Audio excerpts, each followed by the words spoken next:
जय श्री ओम नमः सिद्धेभ्य। नमो अरिहन्ताणं नमो सिद्धाणं नमो आयर्याणं नमो उवछायाणं नमो लोय सबसाहुणं। मोह नींद से उतरे चेतन तुझे जगावन को, हो दयाल उपदेश करे गुरु बारह भावन को।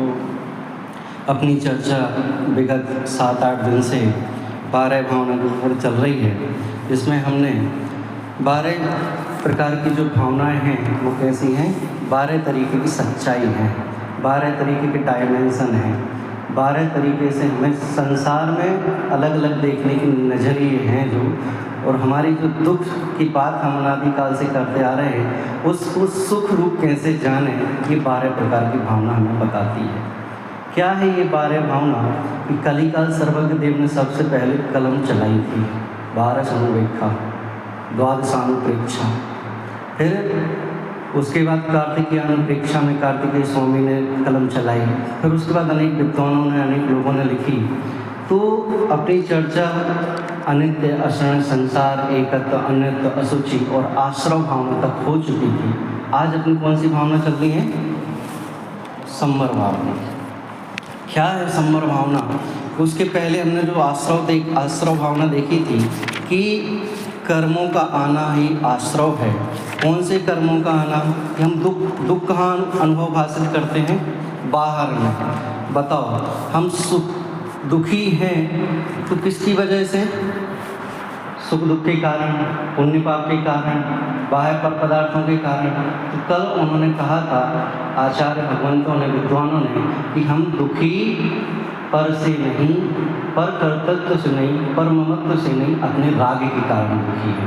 यही बात आई थी ना कि परिवार में कोई सदस्य मर गया तो फिर संसार में भी अनेक लोग मर रहे हैं, तो फिर दुखी होना चाहिए आपको। लेकिन हम दुखी जो संसार में मरण को प्राप्त हो रहा है उनसे नहीं है, हमारे राग से दुखी है।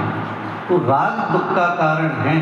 तो फिर सब चीज़ें 6 भावना में, परिवार, कुटुंब इत्यादि सबको सब चीज़ें तरीके से बता दिया कि अब जो भावना है संवर भावना, तो यहाँ पे बोल रहे हैं कि अब यहाँ पे सुख का आनंद की प्राप्ति होने वाली है। कैसे? कि यहाँ पे सम्यक दर्शन तुम्हारे लिए मुक्ति मार्ग निमित्त का कारण बनने वाला है, मोक्ष मार्ग का प्रारंभ होने वाला है। यहाँ से अतीन्द्रिय आनंद की प्राप्ति होने वाली है यहाँ से। क्यों? अब उसे पुण्य पाप में जो मन लग रहा था वो धीरे धीरे वह क्या कर रहा है? जानने की कोशिश कर रहा है। अभी तो पहले असरण कोई नहीं समझ पा रहा था, क्षण भंगुर तक नहीं समझ पा रहा था, उसमें ही अटका पड़ा हुआ था। फिर धीरे धीरे असरण, संसार, सब चीज़ों को समझा। जयचंदी छावड़ा ने अनित्यता के साथ नित्यता को भी बताया कि ये कैसे संसार अनित्यता के साथ नित्य है, असरण के साथ किसकी शरण लेना, किसका क्या करना। तो अलग अलग तरीके से अलग अलग भावनाओं बताया, जिसकी चर्चा आज हम बहुत करने वाले हैं। संवर भावना की आश्रव निरोधो संभ्राग, आपने सुना होगा कि आश्रव का निरोध जो है संभर से। फिर उसके कारण भी बताई, कल हमने चर्चा की थी कि जो गति वगैरह, ये चारित्र है, मुक्ति इत्यादि चीज़ें व्यवहार के कारण है। निश्चय से क्या है, तो अभी अपन जयचंदी छावड़ा के माध्यम से पढ़ेंगे। आप छैडाला की बुक 5वीं ढाल निकाल लीजिए, उसमें दौलत राम जी क्या कहते हैं वो देखेंगे। जिन पुण्य पाप नहीं कीना, आत्म अनुभवित दीना, तिन्हीं विधियावत रोके, संबर लही सुख अभिलोके। क्या कह रहे हैं कि भाई अभी तक हम किस में पढ़े हुए थे? शुभ भाव में, अशुभ भाव में। कल बहुत चर्चा चल चुकी है शुभ भाव अशुभ भाव पर, कि शुभ भाव, अशुभ भाव, पुण्य पाप, राग द्वेष सब किए, लेकिन ये सब क्या है? संसार के कारण है। हमारी जिनवाणी में द्वेष को तो सारी दुनिया बुरा जानती है, मानती है, लेकिन राग को कोई नहीं मानता। राग को तो माता पुत्र क्या करेंगे? एक दूसरे के लिए राग करेंगे। परिवार में हमें एक दूसरों से क्या है? राग है। लेकिन यहाँ जिनवाणी हमारे भगवान भी कैसे हैं? वीतरागी। बीत गया राग सो वीतरागी। जिनवाणी राग की बात बताती है क्या? नहीं बताती। राग से दूर कराती है, उससे भिन्न कराती है, उसका विषय बताती है, लेकिन राग में जोड़ने के लिए नहीं, राग से दूर करने का विषय बताती है। लेकिन यहाँ पे पुण्य पाप से दूर करने के लिए समर भावना आई। जिस तू पुण्य पाप में अटका हुआ है उससे तुझे संसार मिलेगा। अगर तुझे मुक्ति का कारण ढूंढना है, मुक्ति प्राप्त करनी है, तो इस पुण्य पाप को छोड़ करके निज की आराधना कर। जब बेटा मंदिर नहीं जाता है, पाप करता है, गालियाँ देता है, आपने कहानी सुनी होगी कि तो माँ कहती कि बेटा मंदिर जा, पुण्य लगेगा। पाप से दूर करने के लिए उपाय करती है। क्या करेंगे मंदिर जाके मम्मी, सारी दुनिया जा रही फिर भी दुखी तो भोग रही है। बेटा मंदिर जाओगे तो स्वर्ग इत्यादि प्राप्त होगा। कल बता दिया 280 पेज पर मोक्षवान प्रकाशक से कैसे लोग दिखा करके आगे बढ़ाते हैं और भय दिखाकर कैसे नरक से बचाते हैं। कसाय करके कसाय दिखाते हैं, लेकिन लक्ष्य हमारा एक है कि निज की प्राप्ति। वहाँ पे ये नहीं बताया कि तुम कसाय करो, कसाय को तो नाश ही करना है, लेकिन हमें स्वभाव की प्राप्ति करना है। तो माँ कहती है बेटा कि इन सब से अगर तुझे बचना है तो मंदिर को चलना पड़ेगा। क्यों? जीवन अगर ऐसे ही हमारा बीत गया और स्वभाव मंदिर के दर्शन नहीं किए तो स्वभाव को कैसे दर्शन करोगे? तो गाली देता है बच्चा, खूब डांट खाता है, स्कूल में खूब पिटता है। तो चलते चलते मंदिर जाते समय उसे कांटा लग जाता है। मम्मी बोलती है बेटा तुम मंदिर नहीं जाते ना रोज़, इसलिए तुम्हें कांटा लग गया। तुम रोज़ मंदिर जाओगे तो कांटा नहीं लगेगा। ठीक है, अब रोज़ आने के लिए कह दिया, फिर दूसरे दिन चला, फिर पत्थर लग गया। मम्मी अब तुम्हें मंदिर आने लग गया, अब क्यों चुप रहे हैं? बेटा तुम रात्रि में भोजन करते हो ना, इसलिए तुम्हें पत्थर लग गया। ऐसे करते करते 5-6 बार उसके साथ ये घटना दोहराई हुई, तो मम्मी ने सब चीज़ें उसकी धीरे धीरे छुड़वा दी। पाप कार्यों से तो बचा दिया, लेकिन पुण्य में भी उन्होंने धीरे धीरे क्या कर दिया? लगा दिया। बताओ भाई साहब, आपने आगम को जब साइकिल सिखाई थी पहले कितना डरता होगा? वो खूब डरता था, लेकिन जब धीरे धीरे वो चलने लग गया तो पापा पीछे साइकिल पकड़ के रखना, मैं गिर नहीं जाऊँ। और गाड़ी आगे चल रही है, साइकिल आगे चल रही है, और आपने क्या किया? धीरे से छोड़ दी। पापा पकड़ के रखना, मैं गिर नहीं जाऊँगी। ऐसे ही यहाँ पे जब तुम पाप आदि के कार्य करते हो तो तुम्हें पुण्य में लगाते हैं, साइकिल पकड़वा के रखते हैं, और जब आप साइकिल चलाना सीखने लग जाते हो तो धीरे धीरे छोड़ दो। मुख्य गुण का अंतर है। जब हम साइकिल चलाना सीखते हैं तो डंडा कैंची सीखते हैं, फिर डंडे पे आते, फिर सीट पे आते, फिर कैरियर पे आते हैं। ऐसे यहाँ गुणस्थान में कहा है कि सबसे पहले गुणस्थान में धीरे धीरे अभ्यास करो, तो वहाँ पे फिर पाप से छुड़ा करके पुण्य में ले गया। अब पुण्य पाप से दोनों की चीज़ें इसमें समझ में आ गई, तो ये क्या हो गया?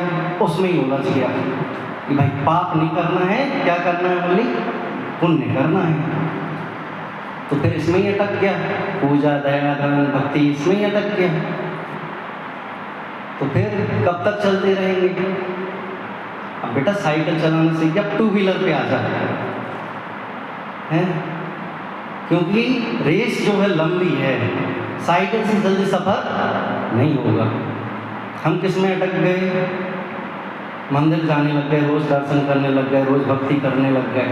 अब क्या करने लग गए? 6-6 3-3 घंटे के विधान, फिर भक्ति, रोज़ दोनों समय क्या करने लग गए? स्वाध्याय पाठ करने लग गए। हम तो पुण्य में अटक गए। लेकिन आचार्य कह रहे हैं कि पुण्य पाप में मत रह जाना। समय सार का कल उदाहरण दिया था ना कि आपको गोल्ड की चेन मिले एक जगह और एक जगह लोहे की चेन, जो जिसको पहनेगा वो उसकी हो जाएगी। कल तो बांधा ही था, आज यहाँ पे कह रहे हैं हम आपको वही दे देंगे। लेकिन आप कौन सी चेन से बंधना चाहोगे? तो आप कह रहे हो कि हमें ना तो लोहे की चाहिए ना सोने की चाहिए। सोना महंगा है, 1.5 लाख रुपए तोला हो गया है। तो आप कह रहे हो दोनों से नहीं बनना है। दोनों से इसलिए नहीं बंधना है आप बोल रहे हो क्योंकि दोनों क्या है, बंधन के कार्य हैं, संसार के कार्य हैं। तो फिर क्या करें?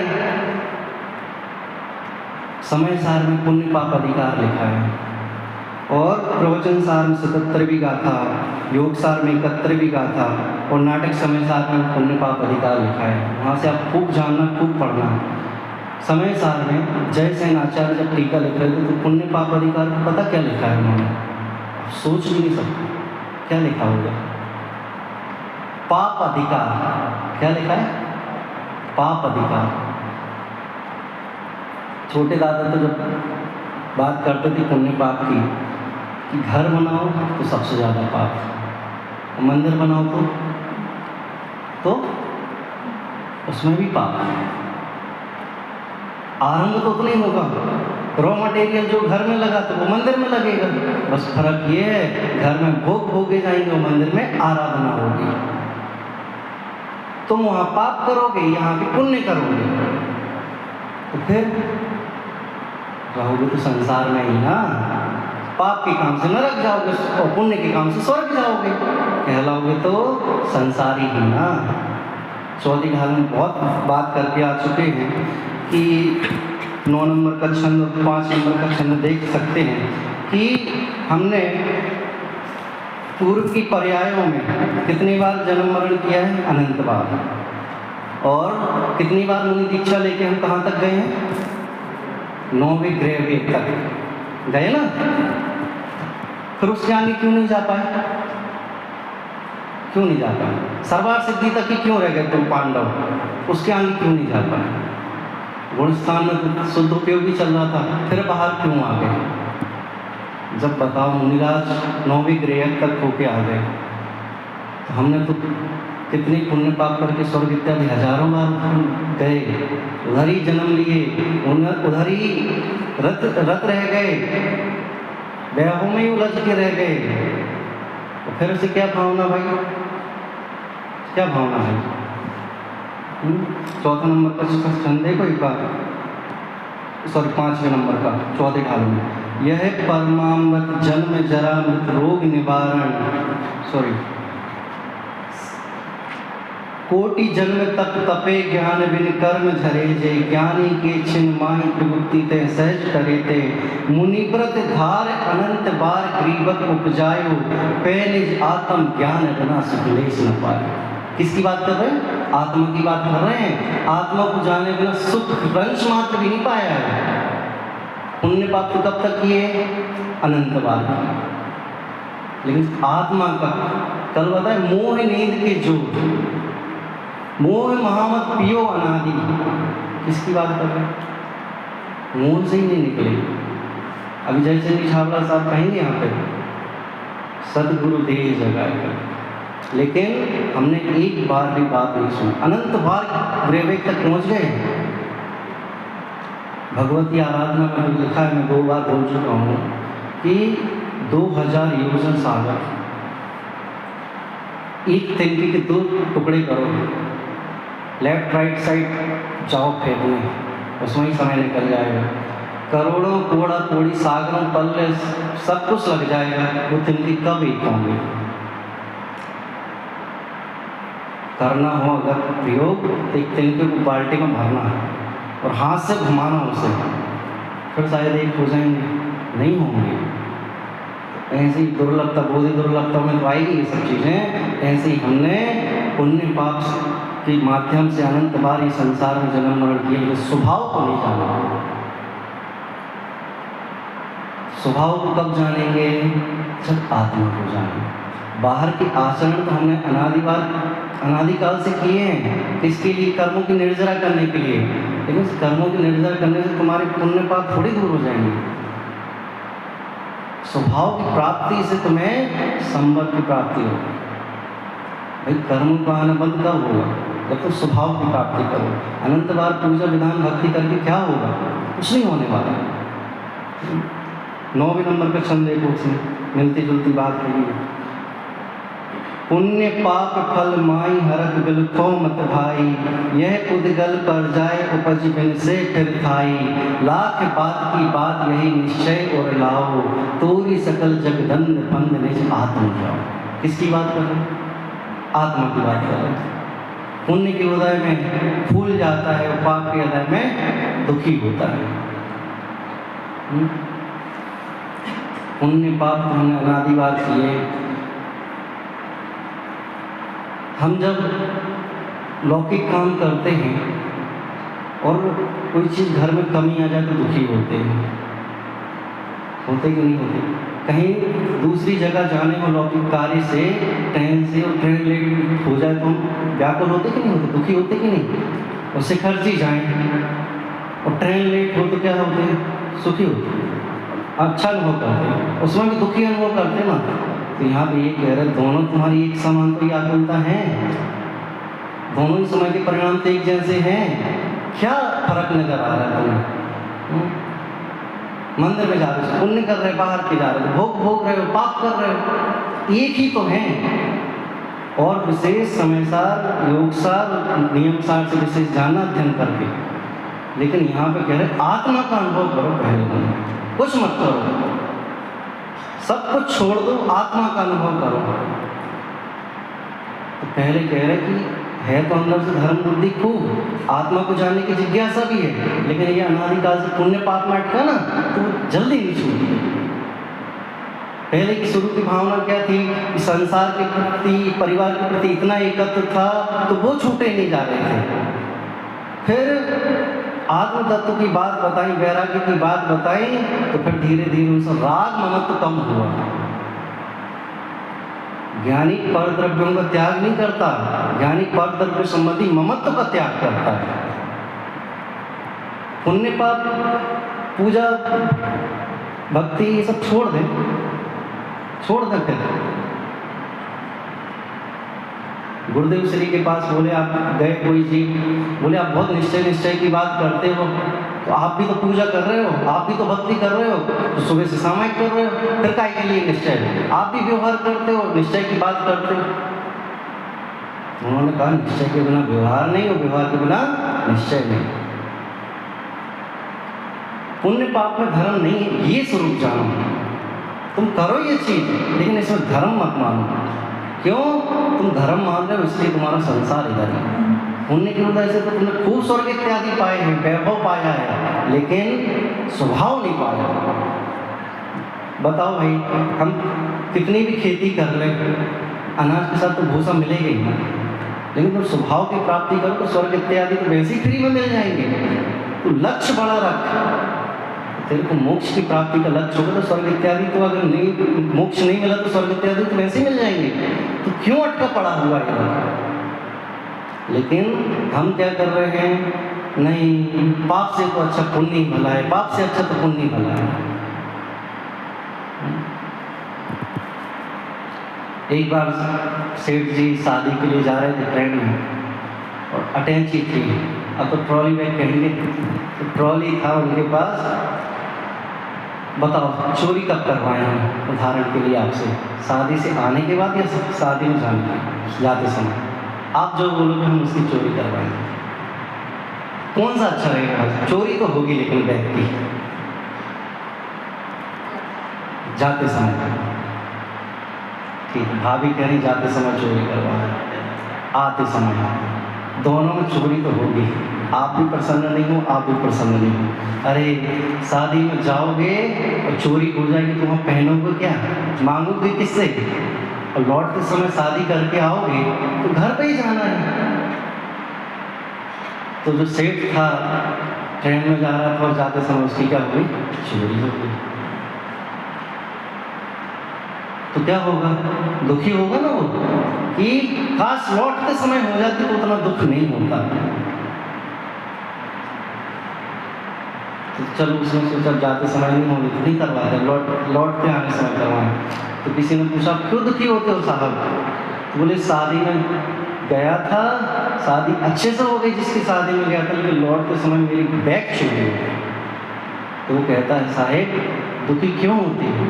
जाते तो तुम्हारा गोल्ड चोरी हो जाता, तुम्हें जो गिफ्ट देंगे वो चोरी हो जाती, लेकिन लौटते समय तो तुम सब दे के आए हो, और अब लुट गए तो कोई बात नहीं, अब तो तुम्हें घर ही जाना है। तो घर जाके वो क्या होता है, बताता है किसी को? नहीं बताता, मिठाई बंटवाता है। यहाँ पे दो चीज़ें सिद्ध कर रहे हैं कि आप जब जा रहे थे तो तुम्हारी पुण्य के उदय में, और लौट के आ रहे थे पाप के उदय में, लेकिन दोनों चीज़ें आपने बोला जाते समय चोरी होनी चाहिए, ये बोले आते समय, मतलब आपको भी पता है वस्तु स्थिति क्या है? एक और उदाहरण आता है कि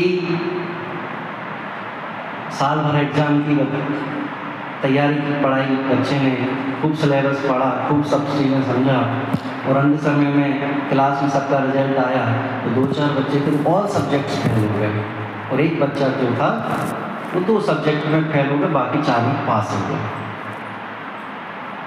तो जो 6 सब्जेक्ट में फेल हुआ तो उसके पिताजी ने सोचा ही मर नहीं जाए, सुसाइड नहीं कर ले, नस नहीं काट ले, भाग नहीं जाए। तो क्या किया, कोई बात नहीं बेटा, अगले साल पढ़ के फिर से पास हो जाए। और दूसरा जो था, जो 2 सब्जेक्ट में फेल हुआ तो 4 में पास होगा, वो घर पे गया तो वो उसने एक कंडीशन देख ली कि इनके पापा तो कुछ नहीं बोल रहे, तो मेरे पिताजी भी कुछ नहीं बोलेंगे। गया, पापा में 4 सब्जेक्ट में पास हो गया, तो उसके पिताजी क्या कर रहे हैं, उसको डांट रहे, नालायक पिताजी आप हमें डांट रहे, वो तो 6 के 6 सब्जेक्ट में फेल हो गया। फेल तो फेल है, बंद तो बंद है, दोनों संसार के कारण है। पुण्य पाप में खुश मत हो, पुण्य के उदय में सामग्री उदय मिल गई ना, जो गिर जाएंगे उदय, पाप में आ जाओगे। अमीरी और गरीबी में पुण्य पाप जैसा अंतर समझ में आता कि नहीं आता? जैसे पुण्य के उदय में अनुकूलता मिलने पर तुम घमंड अहंकार से फूले पड़ते हो, ऐसे गरीब व्यक्ति जो है पाप के उदय में प्रसन्न रहता है।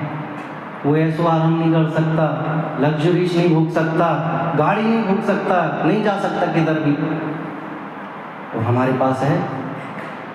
ठीक है, तुम अहंकार में फूले रहो, लेकिन उसकी खुशियाँ भी तो देख लो गरीब के घर में जाके, तो वो भी प्रसन्न दिखाई देता है। लेकिन पुण्य पाप में कोई दम नहीं है, अमीरी गरीबी में नहीं है, तो उदय प्रमाण चलती रहेगी, जाती रहेगी। तो फिर किसमें आनंद है? तो यहाँ पे जो बात कह रहे हैं कि आत्म अनुभव चित्त जीना, खूब पुण्य पाप किए, खूब उपयोग पुण्य पाप में गया, तो खूब दिन रात हमने पुण्य पाप की भावना भाई, खूब भक्ति भाव किए, लेकिन उसमें कोई सार नहीं है। अगर आत्मा का अनुभव किया है, अगर उसमें तुमने चित्त लगाया है, तो एकमात्र वही सार है। 3 ही विधि आवत रोके, वही कर्म रोकने में समर्थ जिन्होंने आत्मा को जाना है।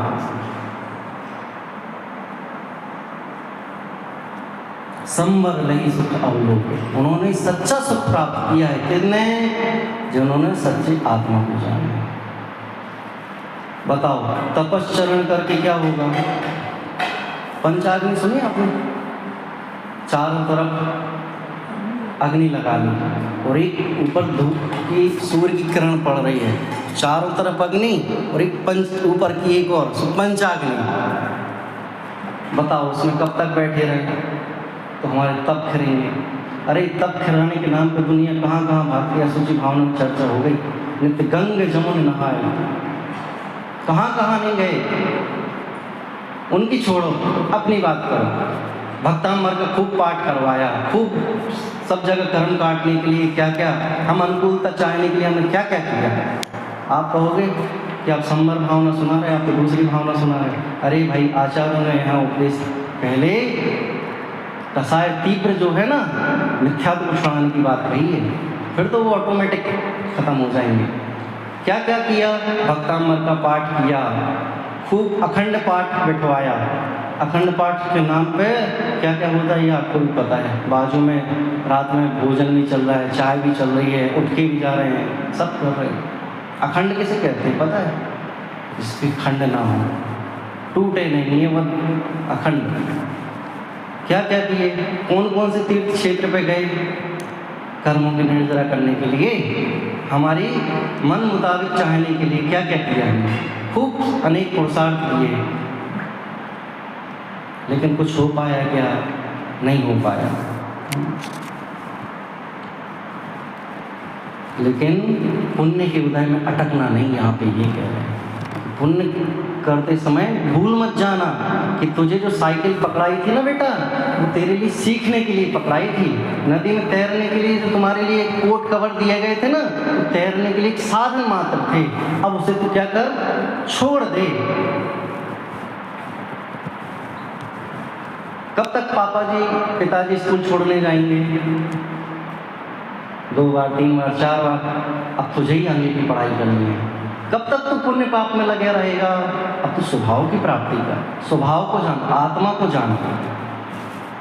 भूदत्तास जी देखो क्या कहते हैं, सतगुरु दे जगाए मोह नींद जब उपे समय, तब कछु बनहि उपाय कर्म छोड़ आवते रुपे। सतगुरु जगा रहे तेरे लिए। कौन सी नींद से? मोह नींद से जगा रहे। अरे भाई, जब तू जागेगा तेरे राग कम होंगे, मंद परिणाम होंगे, तब तो तुझे उपदेश देंगे वो। तो इतनी गहन नींद में सो रहा है, जगाने के बाद भी नहीं उठ रहा। 2 तरीके के लोग सोते हैं ऐसे। एक तो नाटकीय वाला सोता है और एक नेचुरल सोता है। जिसे उठना नहीं है उसे कितना भी उठाने का पुरुषार्थ करो, नहीं उठेगा। जो सोने के बाद उठने के लिए सो रहा है कि भाई सुबह उठना है, काम करना है, तो उसे किसी की जगाने की जरूरत नहीं पड़ेगी। मुनिराज कितने सोते हैं हमारे? सोते ही नहीं हैं। तो हम दिन में भी, रात में भी 8-8 घंटे, 3-3, 4-4 घंटे स्वभाव से निकल, कौन सी मोह निद्रा से सोने उठाने की बात कर रहे हैं यहाँ पे? मोह निद्रा से उठ के एक बार चेतन नाम को तो जान, चेतन नाम को तो जान। लेकिन हम कौन सी नींद में सो रहे हैं? मोह निद्रा में। तो वो कह रहा भैया मोह निद्रा की बातें, मोह महामत की अनादि की बातें बहुत कर ली हमने, पुण्य पाप की चर्चा बहुत कर ली। आप देखो तो शास्त्रों को उठा के, इसकी भूल जो अनादिकाल से भरी पड़ी है ना, पुण्य पुण्य पुण्य, कितना लिखा है आचार्यों ने। उठा के देखो आप, 77वीं गाथा, 71वीं गाथा जो अभी बताई आपको, खूब लिखा है। नाटक समय सारों भर भर के लिखा है। 6 ढाला में कितना लिखा है कि पुण्य के उदय में भूलो मत, और अनुकूलता प्रतिकूलता के उदय में भूलो मत। क्यों? कि पुण्य पाप दोनों पुद्गल की पर्याय हैं। हम जब चलते हैं तो एक पैर आगे और एक पैर पीछे होता है। पीछे का पैर जो है कैसा है? पाप के जैसा है, और आगे का पैर जैसा है आगे बढ़ने के लिए।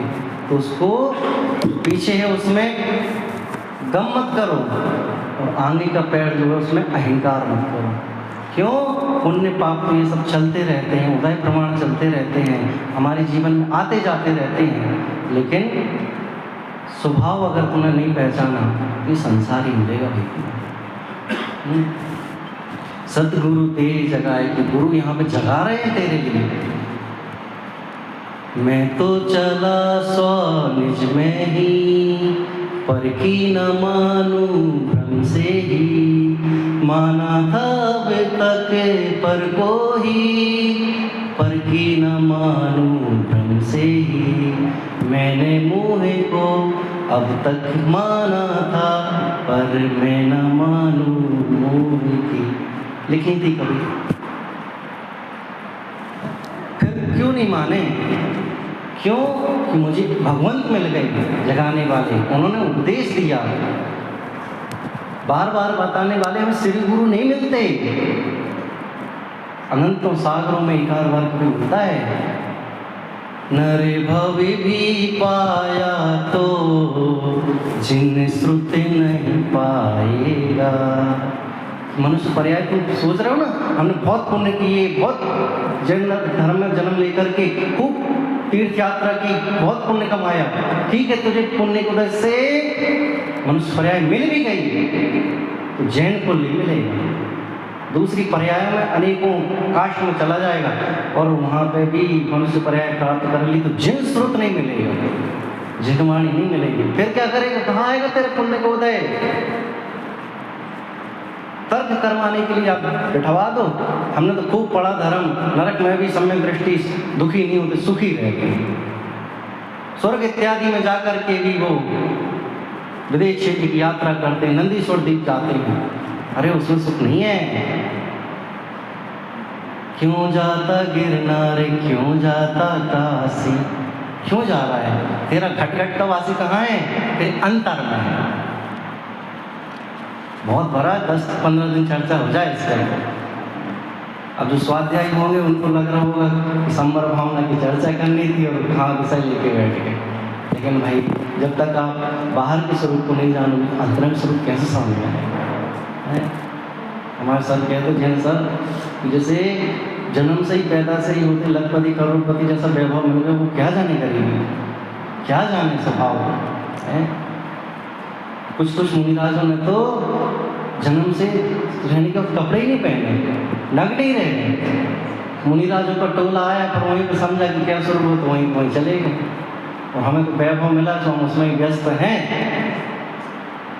आकुल व्याकुलता का फल व्याकुलता ही है, निकल नहीं पाएंगे हम। और विशेष हम शाम को पढ़ेंगे, ये छेड़ाला के 2 लाइन पढ़ के फिर बस करेंगे। जिन पुण्य पाप नहीं कीना, आत्म अनुभवे चित्त दीना, तिन्हीं विधि आवत रोके, संबर लई सुख अवलोके। कैसा है स्वरूप, कैसे है हमारी मुक्ति मार्ग के लिए ये स्वरूप, तो इसकी विशेष चर्चा हम शाम को करेंगे।